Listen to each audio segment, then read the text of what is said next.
ja ove godine ovde, ja ovako kako doživim, mislim da je najveći problem u ovoj... Mislim da ćemo danas imati dovoljno vremena da zaista svako od vas i zadužen Adrijana za kulturu i turizam i resorni većnik zadužen za privredu i regionalni razvoj. Pre svega se obraćam i turističkoj organizaciji vama da vidimo u smislu kvadrature i vrednosti tog kvadrata. A to je da, na primer, na preporuku vlade zadržimo uz pomoć vlade kojih je platila, koji radi, da li je to apoteka, da li je to... Mi smo tu realno u jednoj velikoj meri. Imamo sastanak sa novom gradonačelnicom, njenim timom. Ako imate određena pitanja za nju delu, Pitareve ulice gde je centar. Isto kad bi nam pomogli što se tiče te boravišne takse, što se tiče poreza. Treba nam posao, to je jednokratna pomoć.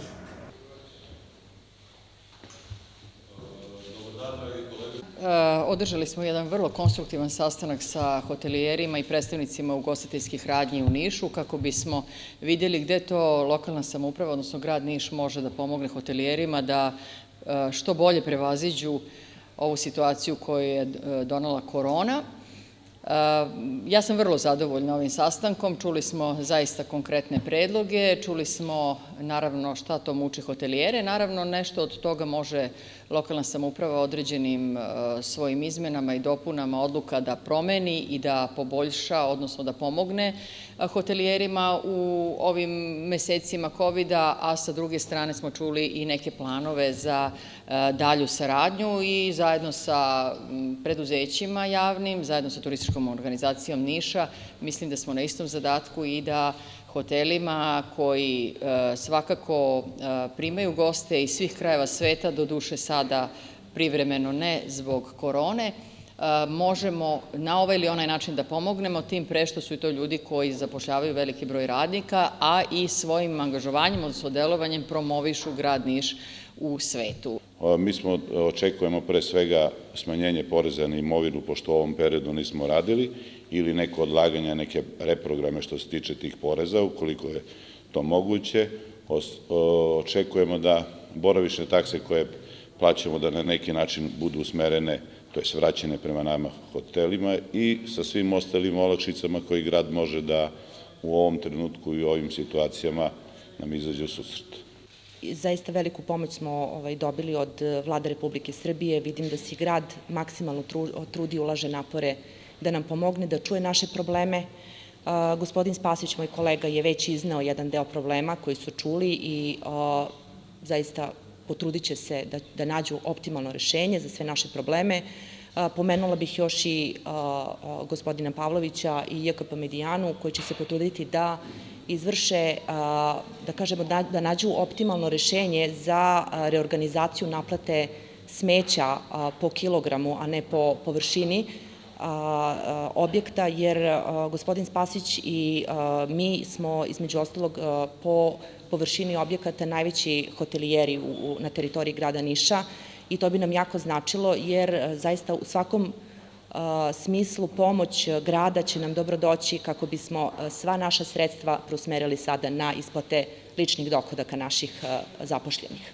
Nama kao gradskim strukturama preostaje samo jedno, da što možemo više izađemo u susret ovim hrabrim ljudima koji i pored svih teškoća ostaju i opstaju. Mi smo kao predstavnici komunalnog sistema i javno komunalno preduzeće Medijana već odobrili nenaplaćivanje usluga u periodu trajanja vanrednog stanja, međutim potrebno je da svi kao komunalne delatnosti i svi kao komunalni sektor damo još nešto malo. Zato smo odlučili da zajedno sa predstavnicima grada, pre svega